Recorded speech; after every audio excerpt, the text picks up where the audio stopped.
كل أنواع الثقافات.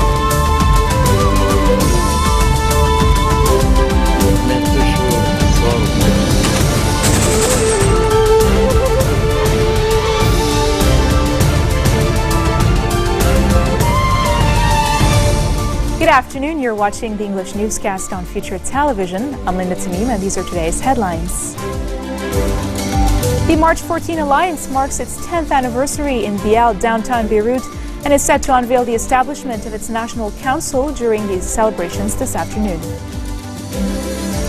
UAE's Prime Minister Mohammed bin Rashid Al Maktoum assures his Lebanese counterpart, Tamam Salam, that his country has no official policy of targeting Lebanese citizens, a day after the Gulf government decided to deport 70 Lebanese families. And Iraqi forces besieging dozens of die-hard Islamic State fighters in Tikrit say they will liberate the city within 3 days.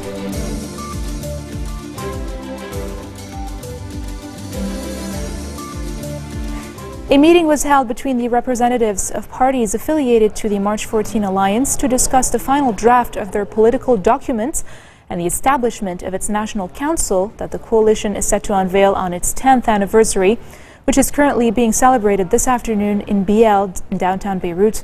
Reports say the meeting, which was held at the residence of head of Future Parliamentary Bloc Fuad Sanyura, included several representatives of the March 14 Alliance and independent figures. The attendees discussed the comments on the coalition's political manifesto and the establishment of its National Council. The document will reportedly include the achievement of the March 14 Alliance 10 years after its establishment and the regional developments and the coalition's unique formula. The coalition will also call on the Lebanese to combat terrorism and urge the formation of the Axis of Moderation in Lebanon and the Arab world. It will also announce the establishment of a new National Council and the formation of a commission to draft its bylaws. UAE's Prime Minister Mohammed bin Rashid Al Maktoum has assured his Lebanese counterpart Tamam Salam that his country has no official policy of targeting Lebanese citizens, a day after the Gulf government decided to deport 70 Lebanese families. Salam raised the matter with his Emirati counterpart on the sidelines of an economic conference in Egypt. Maktoum reportedly highlighted the high numbers of Lebanese living in the UAE and their professional successes. Around 70 Lebanese citizens, most of them Shiites, were notified by the Lebanese embassies in the UAE of their decision to deport them with their families on Thursday. Foreign Minister Gibran Bassil on Friday confirmed reports that the UAE had decided to deport the Lebanese individuals, adding that he had contacted his Emirati counterpart in a bid to resolve the matter. The Lebanese army technicians have discovered and defused an improvised explosive device at the northern border with Syria. A statement released by the military says the explosive device was found this morning by an army patrol on the side of a dirt road in the Akkar town of Abudiyeh. The explosives experts examined the 20-kilogram bomb and reportedly defused it. A security source said the explosive was 70 meters away from an army checkpoint and was on the Lebanese side of the border with Syria. Syrian warplanes from Bashar al-Assad's regime have raided posts controlled by gunmen on the outskirts of the border town of Arsal. The airstrikes targeted positions in Khirbet Yunin area in Lebanon's eastern mountain range, a main hideout for jihadis from the Nusra Front and ISIS. The Maronite Bishops' Synod has called on the Arab and Islamic countries to aid Lebanon and to help it resolve the crises that were caused by the war raging in the Middle East. In a statement read by Maronite Bishop of Batroun Munir Khairallah, the Synod said the Arab and Islamic countries should assume their responsibilities to combat extremism and fanaticism and preserve the Christians' existence in the region, stressing its importance. Last month, an estimated 220 Assyrian Christians were kidnapped by ISIS in Syria, forcing 5,000 more to flee from their homes. A video that appears to show a man helping 3 British schoolgirls on their way to join ISIS in Syria was released by a Turkish news channel. A Haber television said the video was filmed in Gaziantep on Turkey's border with Syria by the man who was later detained by Turkish authorities. Turkish authorities said the man was working for the intelligence service of a country that is part of the anti-ISIS coalition, but did not publicly name the country. On Friday, Turkish foreign minister said the man was a Syrian citizen. Peter Maurer, in an interview with Reuters marking the start of the 5th year of war in Syria, says the Red Cross has only sporadic and limited access to areas of Iraq and Syria held by the Islamic State, despite the huge needs of 10 million people living under its control. Despite this, the organization has been able to considerably increase operations in various parts of Iraq and Syria, crossing front lines to deliver humanitarian assistance.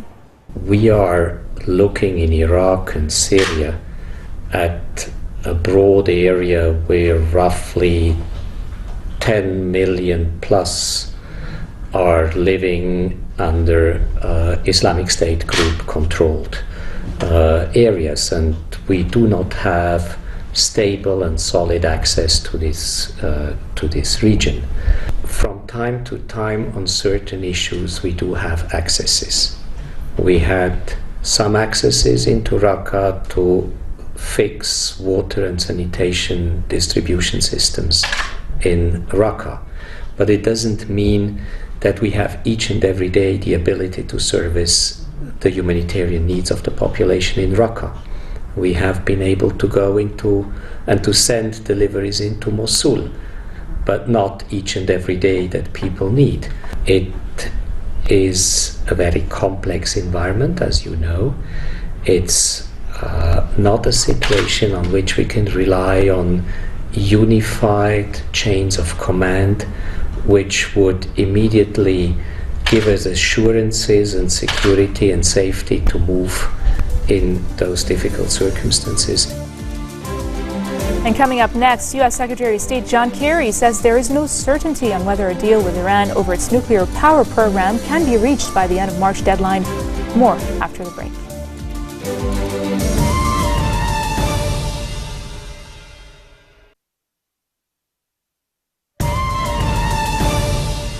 Welcome back.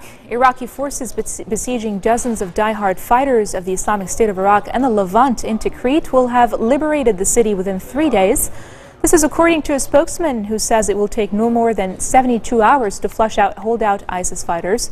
The popular mobilizations units account for the bulk of the manpower involved in the 2-week-old offensive to wrest back Tikrit, alongside army, police, militia, and tribal forces.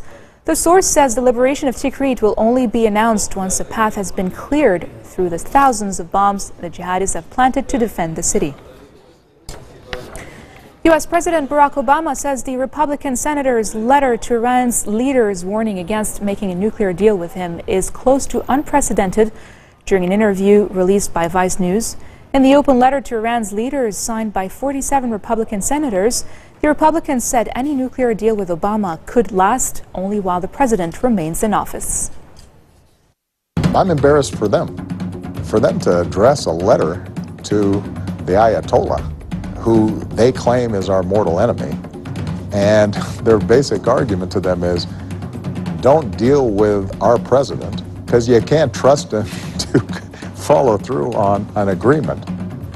It's close to unprecedented. U.S. Secretary of State John Kerry has delivered a highly cautious assessment ahead of the next round of nuclear talks with Iran, citing important gaps in the way of a deal before an end of March deadline. At a news conference in Egypt where he attended an economic conference, Kerry said a U.S. decision will come shortly on unblocking hundreds of millions in suspended military assistance for the Egyptian government. Kerry also said U.S. President Barack Obama was committed to a two-state solution for Israel and Palestinians. From the beginning, these talks have been tough and they've been intense. And they remain so.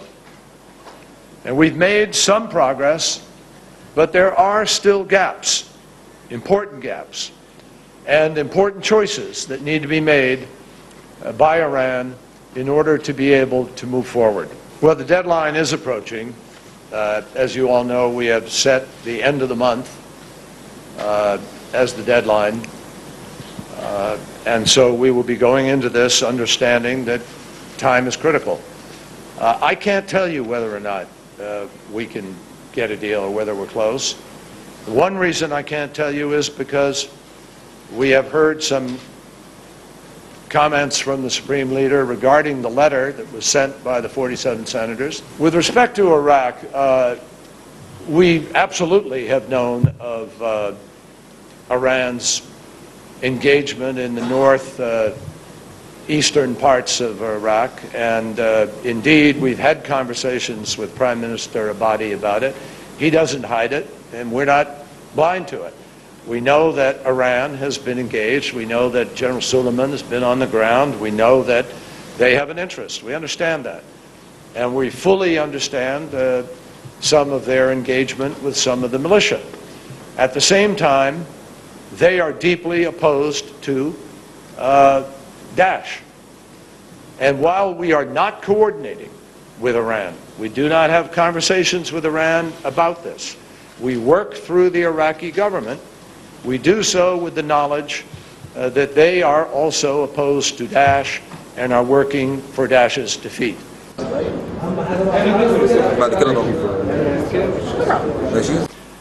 We have all been deeply shocked and saddened by the recent terrorist attacks, including those in Egypt and the grotesque murder of 21 Egyptian Copts in Libya.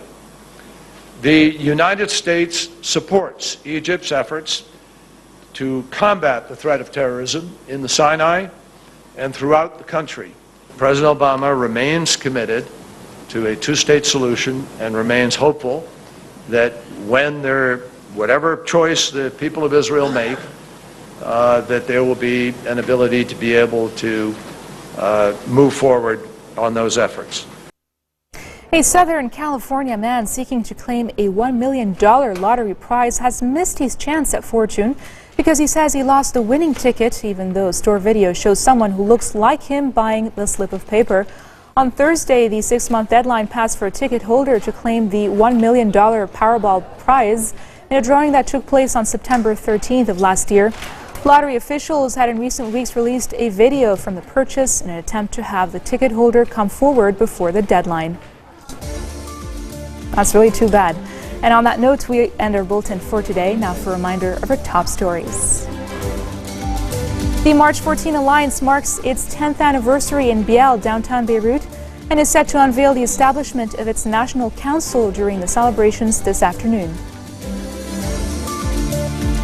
UAE's Prime Minister Mohammed bin Rashid Al Maktoum assures his Lebanese counterpart Tamam Salam that his country has no official policy of targeting Lebanese citizens, a day after the Gulf government decided to deport 70 Lebanese families. And Iraqi forces besieging dozens of die-hard Islamic State fighters in Tikrit say they will liberate the city within 3 days. Those are your Saturday headlines from us here at Future Television. I'm Lina Tamim signing off.